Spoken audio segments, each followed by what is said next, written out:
70세는 노화가 본격적으로 시작되는 나이입니다. 뇌뿐만 아니라 우리의 마음도 점차적으로 노화되기 시작합니다. 그러나 다행히도 노화를 늦추는 방법은 상당히 간단한데요. 일상 습관을 정말 조금만 바꿔주시면 됩니다. 저 같은 경우엔 이렇게 약간만 바꿨을 뿐인데 전보다 활력 넘치게 살아가고 있습니다. 많은 연구들에 따르면 기억력은 뇌 기능상 75세까지는 거의 변화하지 않는다고 합니다. 이 말은 곧 뭘 의미할까요?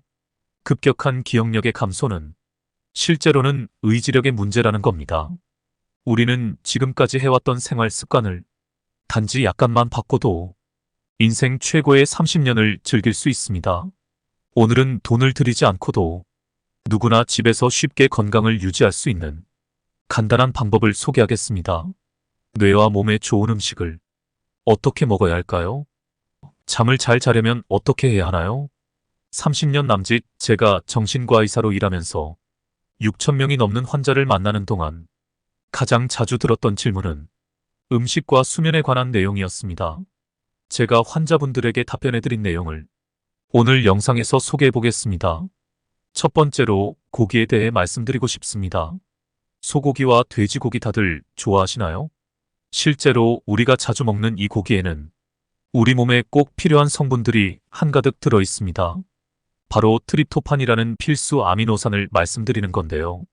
이 트립토판은 뇌의 신경 전달 물질을 조절하는 세로토닌의 재료로 사용됩니다. 즉, 고기를 먹으면 나이 든 뇌도 더 활발하게 움직이게 되는 거죠. 고기만 소개하면 아쉬우니 몇 가지 음식만 여러분들에게 더 추천드리겠습니다.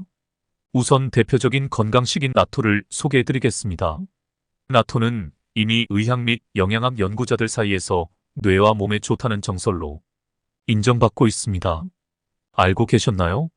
나토 같은 경우엔 저도 평소에 즐겨 먹는데 식물성 단백질을 가장 효과적으로 섭취할 수 있는 음식입니다. 놀랍지 않나요? 게다가 가격도 저렴하고 마트에서 손쉽게 구할 수 있습니다. 얼마나 먹어야 하는지도 말씀을 드려보겠습니다. 60세 이상이신 고령자들에게는 하루에 체중 1kg당 1.2에서 1.5g의 단백질 섭취가 권장되는데 몸무게가 60kg이라면 70에서 90g을 섭취해야 합니다. 단, 이는 순수한 단백질량을 말하는 것이므로 매일 권장량을 충족하기는 어렵습니다. 하지만 아침에는 계란, 점심에는 생선, 저녁에는 고기와 같은 단백질이 포함된 식재료를 적절히 섭취하면 우리 몸은 더 건강해질 수 있습니다. 나토뿐만 아니라 콩과 같이 쉽게 구할 수 있는 재료로 만든 음식은 매우 몸에 좋습니다. 제가 느끼기에 콩은 건강을 지키는 믿을만한 지원군이기도 합니다. 심지어 최근에는 콩이 뇌를 활성화시킨다는 이유로 브레인 푸드로 알려져 있습니다. 우리의 뇌는 뉴런이라는 신경세포를 통해 자극이나 정보를 다른 신경세포로 전달하여 활성화됩니다. 이를 위해서는 시냅스라는 두 뉴런이 맞닿은 부위에서 많은 양의 신경전달 물질이 활발하게 교환되어야 하는데요. 이러한 신경전달 물질의 주요 구성 성분인 레시틴은 바로 이 콩에 풍부하게 함유되어 있습니다. 레시틴은 뇌에서 아세틸콜린이라는 신경전달 물질로 전환됩니다. 아세틸콜린이 부족하면 뇌에서 정보 전달이 원활하지 못하게 되어 장애를 겪는 환자도 많이 있습니다. 따라서 콩을 포함한 다양한 단백질이 함유된 식재료를 섭취하는 것이 중요합니다. 콩을 사용한 음식들, 나토, 콩가루 등을 섭취하면 레시틴을 많이 섭취할 수 있습니다. 그 중에서도 나토는 콩의 영양 성분을 거의 자연 상태 그대로 섭취할 수 있는 우수한 식재료입니다. 그리고 두 번째로 추천해드리고 싶은 음식은 바로 올리브 오일입니다. 올리브 오일에는 혈관 건강과 뇌에 좋은 영양소가 매우 풍부하게 들어있는데요. 이 오일에 단일 불포화 지방산이 풍부하게 들어있어서 많이 먹으면 먹을수록 몸에 더 좋을 것입니다. 2012년에 발표된 연구에 따르면 올리브 오일을 풍부하게 섭취한 그룹은 혈압이 감소하고 동맥 기능이 향상된 것으로 나타났습니다. 제가 말씀드리고 싶은 건 과연 이것뿐만이 아닙니다. 2010년에 발표된 연구에 따르면 올리브 오일 섭취는 염증성 마커를 감소시키고 염증 반응을 억제하는 것으로 나타났습니다. 당뇨 관리에도 효과가 있다는 연구 결과가 있는데요. 2015년에 발표된 연구에 따르면 올리브 오일을 섭취한 그룹은 혈당 수치가 안정되고 인슐린 민감성이 향상된 것으로 나타났습니다. 어떠신가요? 이러한 식재료의 효능이 정말로 대단하지 않나요? 놀라우시죠? 비타민 C는 우리 몸을 건강하게 유지하는데 중요한 역할을 합니다. 또한 특히 뇌 건강과도 깊은 관련이 있습니다. 미국에서는 비타민 C와 지능지수의 관계를 연구한 시험을 실시했습니다. 이 연구에서는 유치원생부터 대학생까지 351명을 두 그룹으로 나누어 실험을 진행했습니다. A그룹은 비타민 C가 풍부한 식사를, B그룹은 비타민 C가 부족한 식사를 제공했습니다. 그 결과 아이들의 IQ 테스트를 실시한 결과 A그룹의 평균 점수는 113.2로 나타났고 B그룹의 평균 점수는 108.7로 두 그룹 간에는 유의미한 차이가 있었습니다. 비타민 C가 두뇌에 미치는 긍정적인 영향은 산화를 막는 항산화 작용 때문입니다. 뇌세포가 산화되어 손상을 입으면 뇌 전체의 활동이 저하되며 산화 과정이 진행되어도 뇌에 필요한 산소와 영양분이 원활하게 공급되지 못합니다. 이러한 이유로 뇌와 혈관의 상환은 알츠하이머형 인지장애와 같은 인지장애를 야기하는 원인 중 하나로 알려져 있습니다.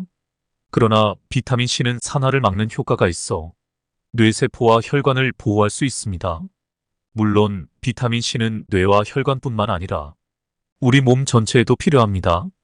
연구에 따르면 노년에 신선한 과일과 야채를 많이 섭취하는 것은 남성은 6년, 여성은 1년 더 긴 수명을 기대할 수 있다고 합니다.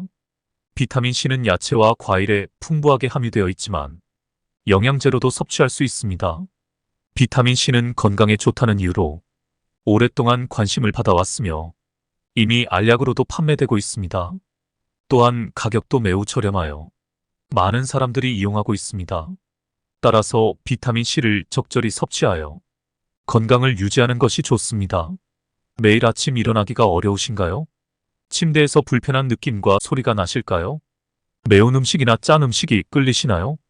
이러한 질문에 하나라도 네라고 답하셨다면 지금이 바로 우리 몸의 방어력인 면역력을 키워야 할 때입니다. 면역력이란 세균이나 바이러스와 같은 병원체를 퇴치하는 우리 몸의 힘을 의미합니다. 일반적인 감기와 구내염부터 심각한 질병까지 모든 질병의 주요 원인은 면역력과 관련이 있는 것입니다. 면역력이 약해지면 외부 항원이 쉽게 몸에 침투할 수 있는 환경이 조성되고 면역력은 모든 질병에 대한 첫 번째 방어선 역할을 합니다. 많은 사람들이 면역력을 유전적인 요인이나 체질에 의한 문제로 오해하고 있습니다. 하지만 실제로 면역력을 결정하는 가장 중요한 요소는 우리 몸의 환경입니다. 몸 내부의 환경을 지능적으로 분석하고 문제점을 개선함으로써 몸은 더 강력하고 건강한 면역력을 갖출 수 있습니다. 우리 몸은 어떠한 항원의 침투에도 스스로 회복할 수 있는 생명력이 풍부한 존재이기 때문입니다. 배달 주문이 늘면 면역력이 떨어집니다. 그러나 배달 음식은 우리 몸을 피곤하게 만듭니다. 2019년 이후 우리는 배달 음식을 많이 찾게 되었습니다.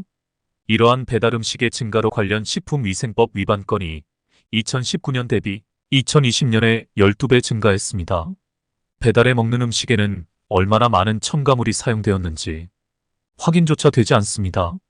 그렇지만 배달 음식을 많이 먹으면 몸이 피곤해집니다.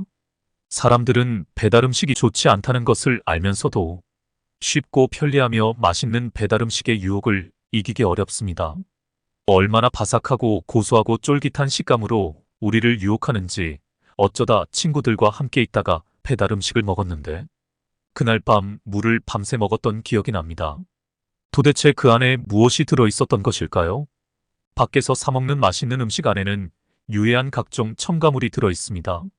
예를 들어 폴리인산 나트륨이 대표적입니다. 이 마법의 첨가물을 넣은 튀김은 시간이 지나도 여전히 바삭합니다.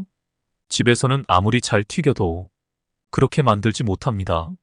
배달 음식을 먹을 때는 이러한 점을 염두에 두고 선택해야 합니다. 식사를 할 때는 가능한 한 집에서 직접 요리하는 것이 건강에 좋습니다. 집에서는 첨가물을 사용하지 않고 신선한 재료로 식사를 준비할 수 있습니다. 또한 집에서 식사를 함으로써 비용을 절약할 수도 있습니다. 따라서 배달 음식을 자주 시켜 먹는 습관을 줄이고 집에서 식사를 하는 것을 권장합니다. 첨가물을 밀가루에 넣으면 면발을 아주 쫄깃쫄깃하게 만들어주고 단무지에 넣으면 흐물흐물한 물을 탱탱하게 변신시켜줍니다. 뿐만 아니라 세균 번식을 억제하고 맛을 좋게 해주는 다양한 기능을 합니다. 또한 첨가물 표시 규정 때문에 산도 조절제라는 이름으로 표기됩니다. 산도 조절제에는 구연산, 사과산, 수산화 나트륨, 인산염, 염산, 푸마르산 등 화학물질의 종류가 5가지가 있습니다. 이러한 첨가물은 튀긴 음식에만 사용되는 것이 아니라 햄이나 소시지, 치킨과 같은 가공육, 어묵류, 맛살, 음료수, 과자, 요구르트, 사탕 등 가공식품에도 포함됩니다. 산도 조절제가 함유된 음식을 계속해서 섭취하면 어떤 일이 발생할까요? 이런 첨가물을 계속해서 섭취하면 혈액과 유전자에도 문제가 생길 수 있습니다. 구연산과 푸마르산의 과다 섭취는 적혈구 감소 및 급성출혈과 같은 부작용이 발생할 수 있습니다. 또한 염색체 이상으로 인한 부작용도 발생할 수 있습니다. 인산염은 과다 섭취 시 동맥경화나 골다공증의 원인이 될 수 있습니다. 이미 많은 양의 인산염이 흡수되면 칼슘을 뺀 체액 균형을 맞추기 위해 칼슘이 제거됩니다. 칼슘은 뼈의 건강, 체액의 균형, 근육 건강을 위해 꼭 필요한 성분임을 모두 알고 계실 것입니다. 나트륨의 과다 섭취가 위험하다는 것을 알고 있듯이 산도 조절제의 과다 섭취도 매우 위험하다는 사실을 기억해야 합니다. 과다 섭취는 뼈뿐만 아니라 근육과 신경 건강에도 위협이 될 수 있습니다. 동물 실험에서는 폴리인산 나트륨이 신장 결석의 원인이 될 수 있다는 보고도 있습니다. 안전 섭취량이 안전하지 않다는 것을 알아야 합니다. 또한 우리 집에는 친숙한 모습의 안 좋은 물질이 함께 살고 있다는 사실을 알고 계셔야 합니다. 이제부터는 건강을 위해 내가 직접 일상생활에서 실천하고 있는 4가지 습관을 소개하겠습니다. 첫째로, 주 2회에는 연간으로 100번 정도의 새로운 경험을 합니다. 아주 사소한 일이라도 횟수에 포함시킵니다. 예를 들어 밖에서 점심을 먹을 때 가끔은 늘 가던 가게가 아닌 새로운 가게를 방문하거나 처음 보는 길로 산책을 가기도 합니다. 또한 생소한 식물을 키워보거나 맛보지 못한 음식을 시도하는 등 사소한 첫 경험에 의식적으로 도전합니다. 이러한 노력들은 우리의 뇌를 활발하게 움직이게 합니다. 왜냐하면 뇌는 새롭고 낯선 것들을 경험할 때 가장 활발하게 작동하기 때문입니다. 이러한 노력들은 뇌의 노화를 지연시키는 데 도움을 줍니다. 둘째로, 저는 베스트셀러에 대한 흥미를 가지고 있습니다. 글쓰기에 관심이 있기 때문에 항상 어떤 책이 잘 팔리는지 주목하고 그 책이 왜 인기가 많은지 생각해 봅니다. 그 이유는 인간의 뇌, 특히 정신적 활동의 중추인 전두엽을 훈련시키기 때문입니다. 따라서 앞으로도 베스트셀러나 인기를 끈 영화, 음악 등에 대한 정보를 공부하여 제목뿐만 아니라 내용과 배경을 상세히 이야기할 수 있을 정도로 알아두고 싶습니다. 또한 전두엽은 새로운 정보를 아주 좋아하기 때문에 끊임없이 새로운 지식과 경험을 쌓으면 전두엽의 활동이 더욱 활발해집니다. 그럼으로써 다양한 분야에서 다른 사람들이 흥미로워하는 것들에도 주목하고 관심을 가져보며 새로운 지식을 습득하는 데에도 노력하고자 합니다. 셋째로, 나이보다 젊고 건강해 보이는 사람을 따라하면서 자신도 젊고 건강해 보이도록 노력합니다. 이는 주변 사람들이 자신에게 미치는 영향이 크기 때문입니다. 주변을 살펴보면 분명히 나이보다 젊고 건강해 보이는 사람들이 있을 것입니다. 그러한 사람들의 행동을 잘 관찰하여 자신도 그와 같은 모습을 갖추려고 노력합니다. 이를 통해 자신의 모습을 개선하고 성장할 수 있습니다. 넷째로, 연초에는 고급한 스케줄 수첩을 구입합니다. 노후에 필요한 것은 오늘 할 일과 오늘 갈 곳이라는 중요한 사항입니다. 매일 해야 할 일과 가야 할 곳을 정해 스케줄 수첩에 기록하는 습관을 만들면 노후를 보다 더 긍정적으로 보낼 수 있습니다. 따라서 저는 연초가 되면 비싼 스케줄 수첩을 구매합니다. 가격이 비싸다고 생각할 수 있지만 스케줄 수첩을 꼭 사용해야 한다는 생각에 다양한 일정을 기입하게 됩니다. 이렇게 하면 할 일을 계획하고 관리해야 하는 일도 생기게 됩니다. 이렇게 말씀은 드리긴 했지만 노후에 가장 적합한 운동은 걷기입니다. 노후에는 의식적으로 운동하지 않으면 눈 깜짝할 사이에 운동 부족 상태에 빠집니다. 그러므로 우리는 다양한 방법을 사용하여 적당한 운동, 특히 유산소 운동을 꾸준히 해야 합니다. 유산소 운동은 심폐기능을 높여준다는 말을 자주 듣는데 그 이유는 무엇일까요? 호흡이 필요한 유산소 운동을 정기적으로 하면 심장의 펌프 기능이 강화되어 수축 횟수가 적더라도 뇌와 몸에 충분한 양의 혈액을 보낼 수 있습니다. 또한 같은 양의 운동을 해도 심장에 가는 부담이 적고 폐가 산소를 흡수하는 힘이 커집니다. 그래서 유산소 운동이 심폐기능을 올려주는 것입니다. 심폐기능이 올라가면 산소가 듬뿍 담긴 혈액을 뇌와 장기 근육에 공급할 수 있습니다. 이렇게 함으로써 온몸에 있는 세포의 활력이 돌고 면역력이 올라갑니다. 따라서 우리는 노후에 건강하고 활발한 생활을 유지하기 위해 꾸준한 유산소 운동을 실천해야 합니다. 유산소 운동이라고 하면 땀을 뻘뻘 흘리며 러닝머신 위를 달리는 모습을 떠올리기 쉽지만 60대 이상에게 달리기를 권하고 싶지는 않습니다. 달리기는 호흡이 가빠지는 운동으로 심장과 폐에 큰 부담을 줄 뿐 아니라 체내의 활성산소를 대량으로 만들기 때문입니다.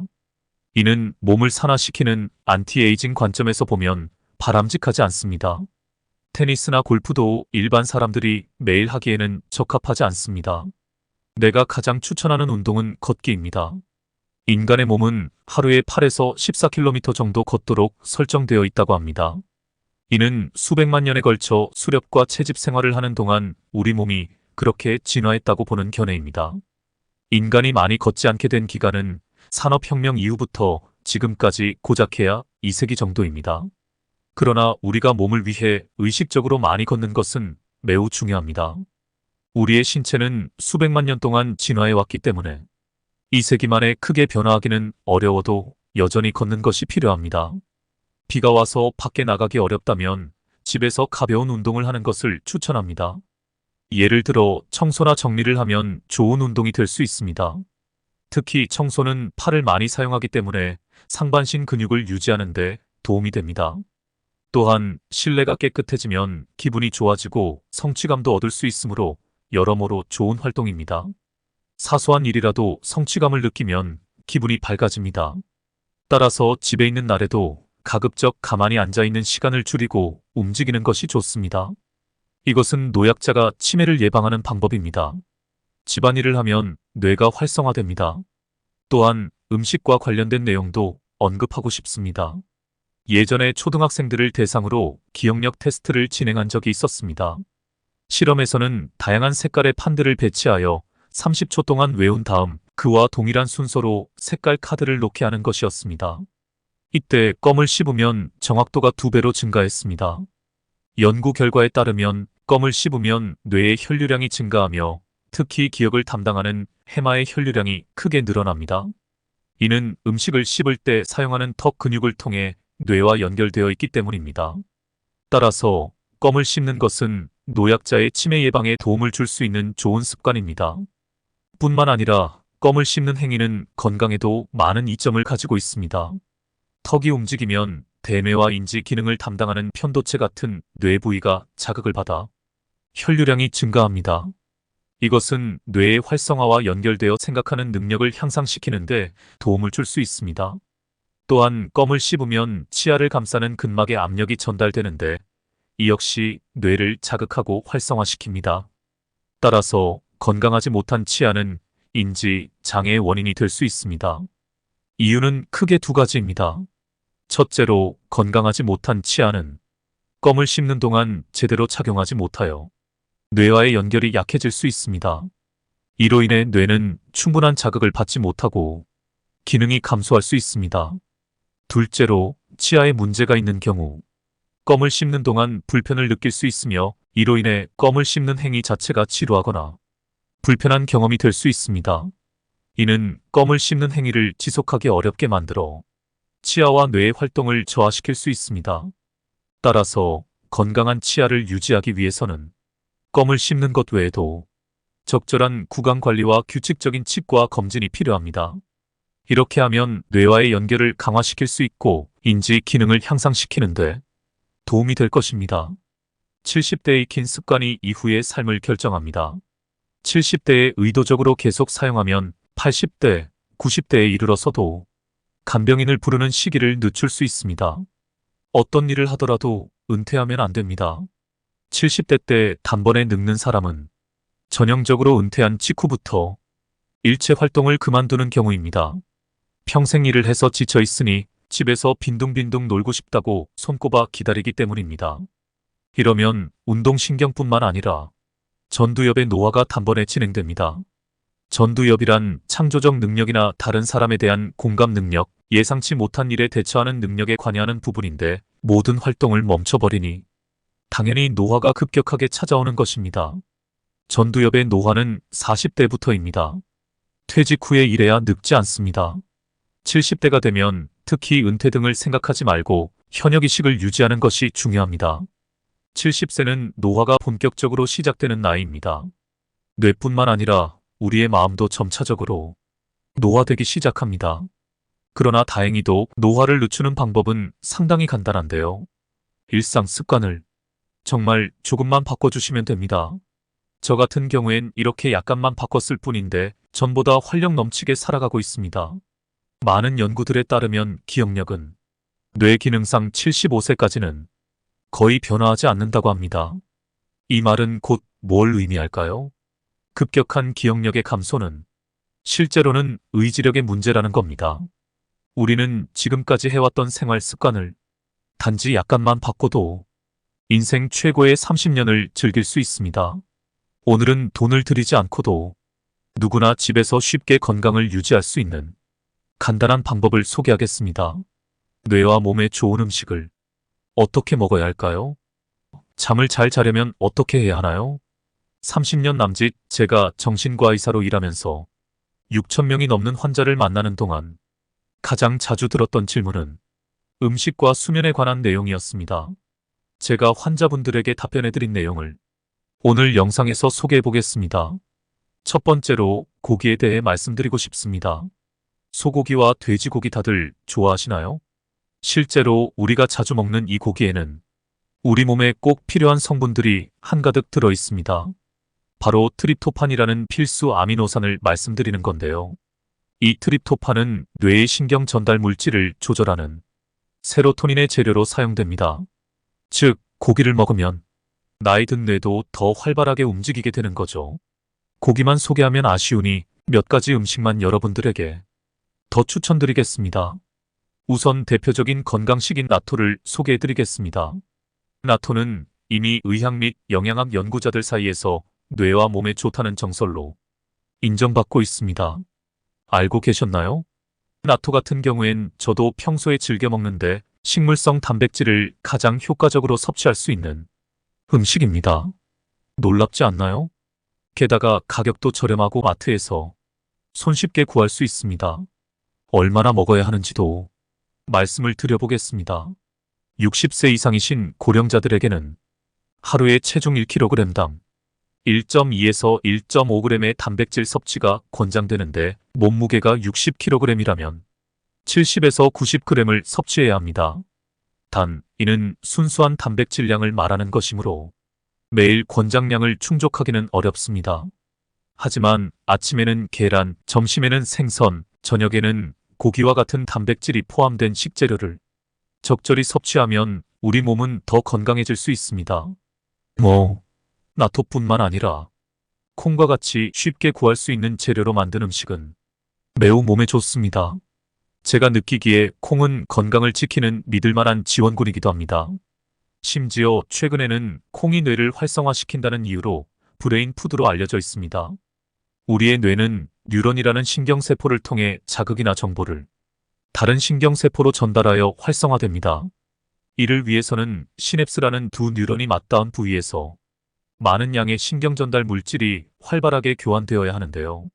이러한 신경전달 물질의 주요 구성 성분인 레시틴은 바로 이 콩에 풍부하게 함유되어 있습니다. 레시틴은 뇌에서 아세틸콜린이라는 신경전달 물질로 전환됩니다. 아세틸콜린이 부족하면 뇌에서 정보 전달이 원활하지 못하게 되어 장애를 겪는 환자도 많이 있습니다. 따라서 콩을 포함한 다양한 단백질이 함유된 식재료를 섭취하는 것이 중요합니다. 콩을 사용한 음식들, 나토, 콩가루 등을 섭취하면 레시틴을 많이 섭취할 수 있습니다. 그 중에서도 나토는 콩의 영양 성분을 거의 자연 상태 그대로 섭취할 수 있는 우수한 식재료입니다. 그리고 두 번째로 추천해드리고 싶은 음식은 바로 올리브 오일입니다. 올리브 오일에는 혈관 건강과 뇌에 좋은 영양소가 매우 풍부하게 들어있는데요. 이 오일에 단일 불포화 지방산이 풍부하게 들어있어서 많이 먹으면 먹을수록 몸에 더 좋을 것입니다. 2012년에 발표된 연구에 따르면 올리브 오일을 풍부하게 섭취한 그룹은 혈압이 감소하고 동맥 기능이 향상된 것으로 나타났습니다. 제가 말씀드리고 싶은 건 과연 이것뿐만이 아닙니다. 2010년에 발표된 연구에 따르면 올리브 오일 섭취는 염증성 마커를 감소시키고 염증 반응을 억제하는 것으로 나타났습니다. 당뇨 관리에도 효과가 있다는 연구 결과가 있는데요. 2015년에 발표된 연구에 따르면 올리브 오일을 섭취한 그룹은 혈당 수치가 안정되고 인슐린 민감성이 향상된 것으로 나타났습니다. 어떠신가요? 이러한 식재료의 효능이 정말로 대단하지 않나요? 놀라우시죠? 비타민 C는 우리 몸을 건강하게 유지하는데 중요한 역할을 합니다. 또한 특히 뇌 건강과도 깊은 관련이 있습니다. 미국에서는 비타민 C와 지능지수의 관계를 연구한 시험을 실시했습니다. 이 연구에서는 유치원생부터 대학생까지 351명을 두 그룹으로 나누어 실험을 진행했습니다. A그룹은 비타민 C가 풍부한 식사를, B그룹은 비타민 C가 부족한 식사를 제공했습니다. 그 결과 아이들의 IQ 테스트를 실시한 결과 A그룹의 평균 점수는 113.2로 나타났고 B그룹의 평균 점수는 108.7로 두 그룹 간에는 유의미한 차이가 있었습니다. 비타민 C가 두뇌에 미치는 긍정적인 영향은 산화를 막는 항산화 작용 때문입니다. 뇌세포가 산화되어 손상을 입으면 뇌 전체의 활동이 저하되며 산화 과정이 진행되어도 뇌에 필요한 산소와 영양분이 원활하게 공급되지 못합니다. 이러한 이유로 뇌와 혈관의 상환은 알츠하이머형 인지장애와 같은 인지장애를 야기하는 원인 중 하나로 알려져 있습니다. 그러나 비타민 C는 산화를 막는 효과가 있어 뇌세포와 혈관을 보호할 수 있습니다. 물론 비타민 C는 뇌와 혈관뿐만 아니라 우리 몸 전체에도 필요합니다. 연구에 따르면 노년에 신선한 과일과 야채를 많이 섭취하는 것은 남성은 6년, 여성은 1년 더 긴 수명을 기대할 수 있다고 합니다. 비타민 C는 야채와 과일에 풍부하게 함유되어 있지만 영양제로도 섭취할 수 있습니다. 비타민 C는 건강에 좋다는 이유로 오랫동안 관심을 받아왔으며 이미 알약으로도 판매되고 있습니다. 또한 가격도 매우 저렴하여 많은 사람들이 이용하고 있습니다. 따라서 비타민 C를 적절히 섭취하여 건강을 유지하는 것이 좋습니다. 매일 아침 일어나기가 어려우신가요? 침대에서 불편한 느낌과 소리가 나실까요? 매운 음식이나 짠 음식이 끌리시나요? 이러한 질문에 하나라도 네라고 답하셨다면 지금이 바로 우리 몸의 방어력인 면역력을 키워야 할 때입니다. 면역력이란 세균이나 바이러스와 같은 병원체를 퇴치하는 우리 몸의 힘을 의미합니다. 일반적인 감기와 구내염부터 심각한 질병까지 모든 질병의 주요 원인은 면역력과 관련이 있는 것입니다. 면역력이 약해지면 외부 항원이 쉽게 몸에 침투할 수 있는 환경이 조성되고 면역력은 모든 질병에 대한 첫 번째 방어선 역할을 합니다. 많은 사람들이 면역력을 유전적인 요인이나 체질에 의한 문제로 오해하고 있습니다. 하지만 실제로 면역력을 결정하는 가장 중요한 요소는 우리 몸의 환경입니다. 몸 내부의 환경을 지능적으로 분석하고 문제점을 개선함으로써 몸은 더 강력하고 건강한 면역력을 갖출 수 있습니다. 우리 몸은 어떠한 항원의 침투에도 스스로 회복할 수 있는 생명력이 풍부한 존재이기 때문입니다. 배달 주문이 늘면 면역력이 떨어집니다. 그러나 배달 음식은 우리 몸을 피곤하게 만듭니다. 2019년 이후 우리는 배달음식을 많이 찾게 되었습니다. 이러한 배달음식의 증가로 관련 식품위생법 위반 건이 2019년 대비 2020년에 12배 증가했습니다. 배달해 먹는 음식에는 얼마나 많은 첨가물이 사용되었는지 확인조차 되지 않습니다.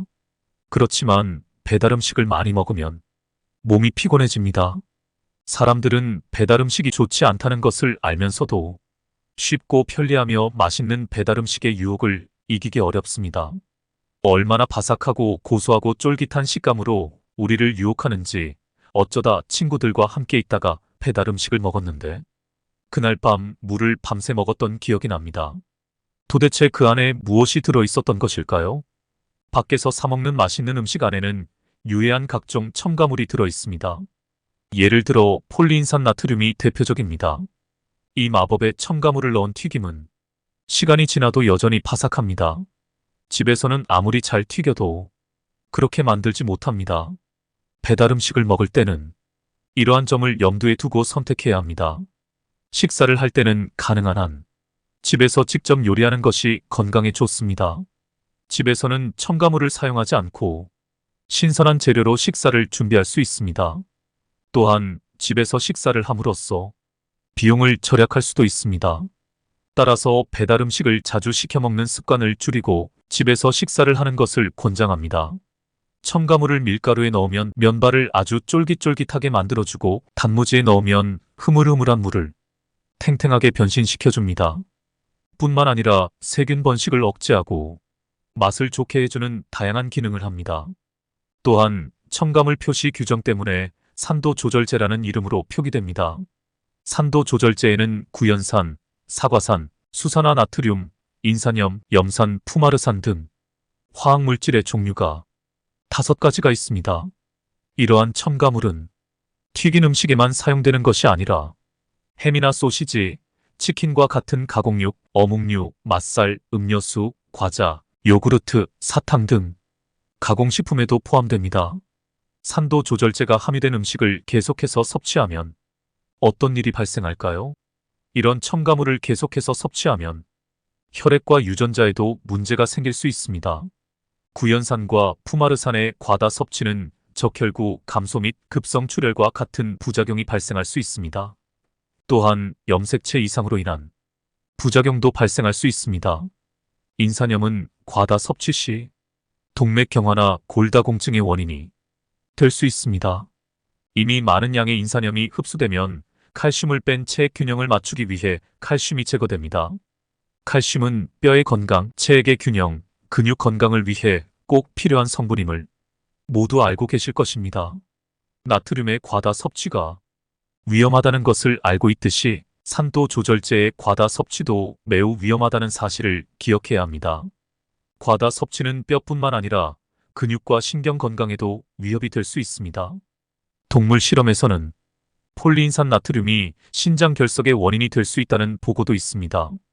안전 섭취량이 안전하지 않다는 것을 알아야 합니다. 또한 우리 집에는 친숙한 모습의 안 좋은 물질이 함께 살고 있다는 사실을 알고 계셔야 합니다. 이제부터는 건강을 위해 내가 직접 일상생활에서 실천하고 있는 4가지 습관을 소개하겠습니다. 첫째로, 주 2회에는 연간으로 100번 정도의 새로운 경험을 합니다. 아주 사소한 일이라도 횟수에 포함시킵니다. 예를 들어 밖에서 점심을 먹을 때 가끔은 늘 가던 가게가 아닌 새로운 가게를 방문하거나 처음 보는 길로 산책을 가기도 합니다. 또한 생소한 식물을 키워보거나 맛보지 못한 음식을 시도하는 등 사소한 첫 경험에 의식적으로 도전합니다. 이러한 노력들은 우리의 뇌를 활발하게 움직이게 합니다. 왜냐하면 뇌는 새롭고 낯선 것들을 경험할 때 가장 활발하게 작동하기 때문입니다. 이러한 노력들은 뇌의 노화를 지연시키는 데 도움을 줍니다. 둘째로, 저는 베스트셀러에 대한 흥미를 가지고 있습니다.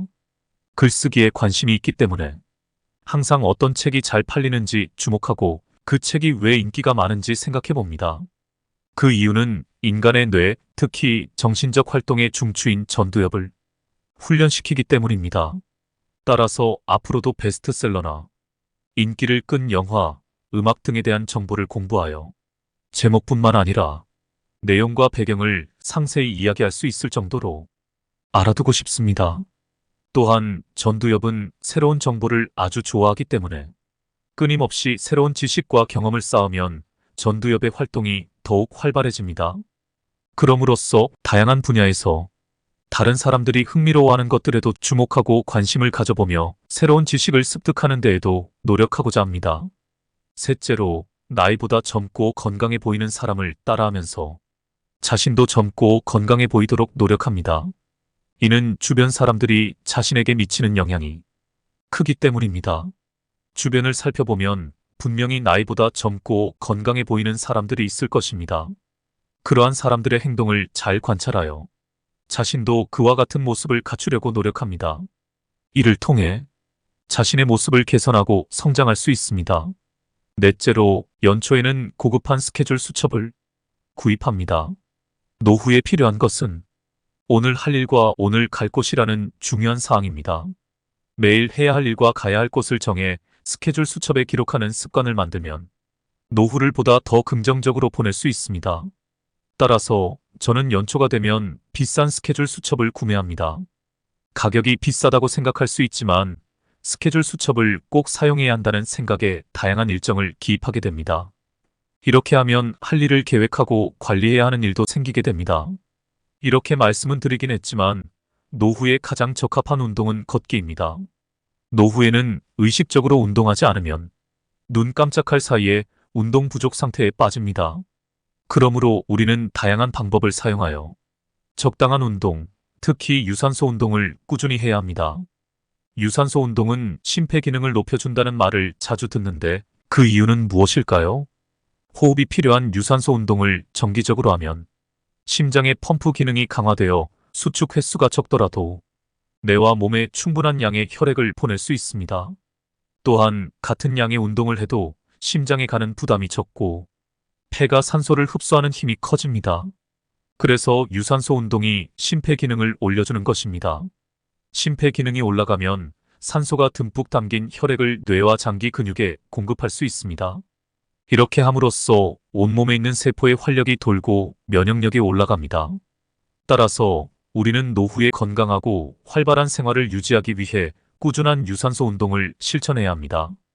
유산소 운동이라고 하면 땀을 뻘뻘 흘리며 러닝머신 위를 달리는 모습을 떠올리기 쉽지만 60대 이상에게 달리기를 권하고 싶지는 않습니다. 달리기는 호흡이 가빠지는 운동으로 심장과 폐에 큰 부담을 줄 뿐 아니라 체내의 활성산소를 대량으로 만들기 때문입니다. 이는 몸을 산화시키는 안티에이징 관점에서 보면 바람직하지 않습니다. 테니스나 골프도 일반 사람들이 매일 하기에는 적합하지 않습니다. 내가 가장 추천하는 운동은 걷기입니다. 인간의 몸은 하루에 8에서 14km 정도 걷도록 설정되어 있다고 합니다. 이는 수백만 년에 걸쳐 수렵과 채집 생활을 하는 동안 우리 몸이 그렇게 진화했다고 보는 견해입니다. 인간이 많이 걷지 않게 된 기간은 산업혁명 이후부터 지금까지 고작해야 2세기 정도입니다. 그러나 우리가 몸을 위해 의식적으로 많이 걷는 것은 매우 중요합니다. 우리의 신체는 수백만 년 동안 진화해왔기 때문에 2세기 만에 크게 변화하기는 어려워도 여전히 걷는 것이 필요합니다. 비가 와서 밖에 나가기 어렵다면 집에서 가벼운 운동을 하는 것을 추천합니다. 예를 들어 청소나 정리를 하면 좋은 운동이 될 수 있습니다. 특히 청소는 팔을 많이 사용하기 때문에 상반신 근육을 유지하는 데 도움이 됩니다. 또한 실내가 깨끗해지면 기분이 좋아지고 성취감도 얻을 수 있으므로 여러모로 좋은 활동입니다. 사소한 일이라도 성취감을 느끼면 기분이 밝아집니다. 따라서 집에 있는 날에도 가급적 가만히 앉아있는 시간을 줄이고 움직이는 것이 좋습니다. 이것은 노약자가 치매를 예방하는 방법입니다. 집안일을 하면 뇌가 활성화됩니다. 또한 음식과 관련된 내용도 언급하고 싶습니다. 예전에 초등학생들을 대상으로 기억력 테스트를 진행한 적이 있었습니다. 실험에서는 다양한 색깔의 판들을 배치하여 30초 동안 외운 다음 그와 동일한 순서로 색깔 카드를 놓게 하는 것이었습니다. 이때 껌을 씹으면 정확도가 2배로 증가했습니다. 연구 결과에 따르면 껌을 씹으면 뇌의 혈류량이 증가하며 특히 기억을 담당하는 해마의 혈류량이 크게 늘어납니다. 이는 음식을 씹을 때 사용하는 턱 근육을 통해 뇌와 연결되어 있기 때문입니다. 따라서 껌을 씹는 것은 노약자의 치매 예방에 도움을 줄 수 있는 좋은 습관입니다. 뿐만 아니라 껌을 씹는 행위는 건강에도 많은 이점을 가지고 있습니다. 턱이 움직이면 대뇌와 인지 기능을 담당하는 편도체 같은 뇌 부위가 자극을 받아 혈류량이 증가합니다. 이것은 뇌의 활성화와 연결되어 생각하는 능력을 향상시키는데 도움을 줄 수 있습니다. 또한 껌을 씹으면 치아를 감싸는 근막에 압력이 전달되는데 이 역시 뇌를 자극하고 활성화시킵니다. 따라서 건강하지 못한 치아는 인지 장애의 원인이 될 수 있습니다. 이유는 크게 두 가지입니다. 첫째로 건강하지 못한 치아는 껌을 씹는 동안 제대로 착용하지 못하여 뇌와의 연결이 약해질 수 있습니다. 이로 인해 뇌는 충분한 자극을 받지 못하고 기능이 감소할 수 있습니다. 둘째로 치아에 문제가 있는 경우 껌을 씹는 동안 불편을 느낄 수 있으며 이로 인해 껌을 씹는 행위 자체가 지루하거나 불편한 경험이 될 수 있습니다. 이는 껌을 씹는 행위를 지속하기 어렵게 만들어 치아와 뇌의 활동을 저하시킬 수 있습니다. 따라서 건강한 치아를 유지하기 위해서는 껌을 씹는 것 외에도 적절한 구강 관리와 규칙적인 치과 검진이 필요합니다. 이렇게 하면 뇌와의 연결을 강화시킬 수 있고 인지 기능을 향상시키는데 도움이 될 것입니다. 70대의 긴 습관이 이후의 삶을 결정합니다. 70대에 의도적으로 계속 사용하면 80대, 90대에 이르러서도 간병인을 부르는 시기를 늦출 수 있습니다. 어떤 일을 하더라도 은퇴하면 안 됩니다. 70대 때 단번에 늙는 사람은 전형적으로 은퇴한 직후부터 일체 활동을 그만두는 경우입니다. 평생 일을 해서 지쳐 있으니 집에서 빈둥빈둥 놀고 싶다고 손꼽아 기다리기 때문입니다. 이러면 운동신경뿐만 아니라 전두엽의 노화가 단번에 진행됩니다. 전두엽이란 창조적 능력이나 다른 사람에 대한 공감 능력, 예상치 못한 일에 대처하는 능력에 관여하는 부분인데 모든 활동을 멈춰버리니 당연히 노화가 급격하게 찾아오는 것입니다. 전두엽의 노화는 40대부터입니다. 퇴직 후에 일해야 늙지 않습니다. 70대가 되면 특히 은퇴 등을 생각하지 말고 현역 의식을 유지하는 것이 중요합니다.